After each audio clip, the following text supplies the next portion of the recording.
SIR suicide note লিখে আত্মঘাতী, চাঞ্চল্যকর ঘটনাটি নদিয়া জেলার ভীমপুরে।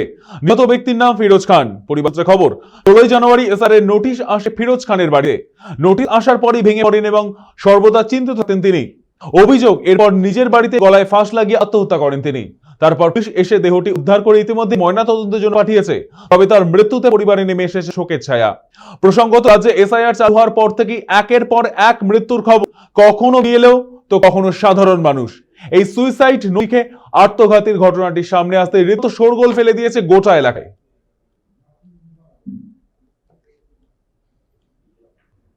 এর কাগজ নিয়ে বারবার হেনস্থা করা হচ্ছে, তাই ও এটা সহ্য করছে না যে আমার পরিবার তাহলে কি বাংলাদেশ পাঠিয়ে দেবে বা না ডিজিটেশন ক্যাম্পে করবে। তাই ওটা সহ্য না করতে পারে ও নিজে গলা দিচ্ছে। এই জন্য তো তাই না, ও খালি এসআর জন্য প্রত্যেক দিনের কথা বলতে এসআর আমাকে জেলখানা ঢোকাবে। আমরা চাচ্ছি এর একটা ব্যবস্থা হোক, যে ওর পরিবারের যে কেউ নেই, একটা মেয়ে আর ওর বউ, গরিব মানুষ, তার সঙ্গে যে সরকার যে কিছু আর্থিক সাহায্য যদি করতে পারে তো আমরা খুব ইয়ে হয়। আমরা এর বিরুদ্ধে তীব্র আন্দোলনে নামছি এবং আমি যেটা বলতে চাইছি যে বিজেপির যে ভিন্ন চক্রান্ত আমরা লক্ষ্য করে দেখছি, এই মাইনরিটি সেকশনকে বেশি করে এই শুনানির জন্য ডাকা হচ্ছে।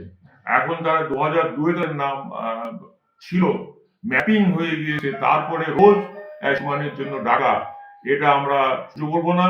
আমাদের নেত্রী, আমাদের জেলা সভাপতি আমাদের সঙ্গে রয়েছে, আমাদের সঙ্গে রয়েছে অভিষেক বন্দ্যোপাধ্যায়, সর্বোপরি মমতা ব্যানার্জি।